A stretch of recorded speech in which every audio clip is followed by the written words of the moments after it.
அவர்கள் கேட்டு கர்த்தரை மகிமைப்படுத்தினார்கள். பின்பு அவர்கள் அவனை நோக்கி, சகோதரனே, யூதர்களுக்குள் அநேகமாயிரம் பேர் விசுவாசிகளாய் இருக்கிறதை பார்க்கிறீரே. அவர்கள் எல்லோரும் நியாய பிரமாணத்துக்காக வைராக்கியம் உள்ளவர்களாய் இருக்கிறார்கள். புறஜாதிகளிடத்தில் இருக்கிற யூதர் எல்லோரும் தங்கள் பிள்ளைகளுக்கு விருத்த சேதனம் பண்ணவும் முறைமைகளின்படி நடக்கவும் வேண்டுவதில்லை என்று நீர் சொல்லி இவ்விதமாய் அவர்கள் மோசேயை விட்டு பிரிந்து போகும்படி போதிக்கிறீர் என்று இவர்கள் உம்மை குறித்து கேள்விப்பட்டிருக்கிறார்கள். இப்பொழுது செய்ய வேண்டியது என்ன?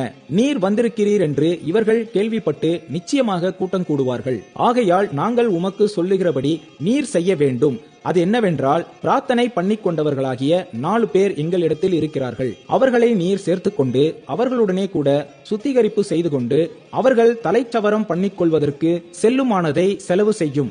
அப்படி செய்தால் உம்மை குறித்து கேள்விப்பட்ட காரியங்கள் அபத்தம் என்று நீரும் நியாயப்பிரமாணத்தை கைக்கொண்டு நடக்கிறவர் என்றும் எல்லோரும் அறிந்து கொள்வார்கள். விசுவாசிகளான புறஜாதியார் இப்படிப்பட்டவைகளை கைக்கொள்ளாமல் விக்கிரகங்களுக்கு படைத்ததற்கும் இரத்தத்திற்கும் நெருக்குண்டு செத்ததிற்கும் வேசித்தனத்திற்கும் விலகி இருக்க வேண்டும் என்று நாங்கள் தீர்மானம் பண்ணி அவர்களுக்கு எழுதி அனுப்பினோமே என்றார்கள். அப்பொழுது பவுல் அந்த மனுஷரை சேர்த்துக்கொண்டு மறுநாளிலே அவர்களுடனே கூட தானும் சுத்திகரிப்பு செய்து கொண்டு தேவாலயத்தில் பிரவேசித்து அவர்களில் ஒவ்வொருவனுக்காகவும் வேண்டிய பலி செலுத்தி தீருமளவும் சுத்திகரிப்பு நாட்களை நிறைவேற்றுவேன் என்று அறிவித்தான். அந்த 7 நாட்களும் நிறைவேறி வருகையில் ஆசிய நாட்டிலிருந்து வந்த யூதர்கள் அவனை தேவாலயத்திலே கண்டு ஜனங்கள் எல்லோரையும் எடுத்துவிட்டு அவன் மேல் கை போட்டு, இஸ்ரவேலரே, உதவி செய்யுங்கள், நம்முடைய ஜனத்திற்கும் வேத பிரமாணத்திற்கும் இந்த ஸ்தலத்திற்கும் விரோதமாக எங்கும் எல்லோருக்கும் போதித்து வருகிறவன் இவன்தான்.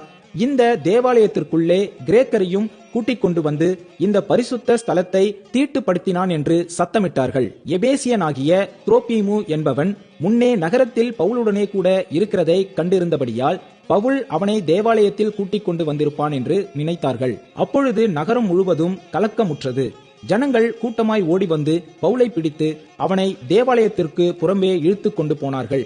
உடனே கதவுகள் பூட்டப்பட்டது. அவர்கள் அவனை கொலை செய்ய எத்தனித்திருக்கையில் எருசலேம் முழுவதும் கலக்கமாயிருக்கிறதென்று போர்ச்சு சேவகரின் சேனாதிபதிக்கு செய்தி வந்தது. உடனே அவன் போர்ச்சு சேவகரையும் அவர்களுடைய அதிபதிகளையும் கூட்டிக் கொண்டு அவர்களிடத்திற்கு ஓடினான். சேனாதிபதியையும் போர்ச்சேவகரையும் அவர்கள் கண்டபோது பவுலை அடிக்கிறதை விட்டு நிறுத்தினார்கள். அப்பொழுது சேனாதிபதி கிட்ட வந்து அவனை பிடித்து 2 சங்கிலிகளினாலே கட்டும்படி சொல்லி இவன் யார் என்றும் என்ன செய்தான் என்றும் விசாரித்தான்.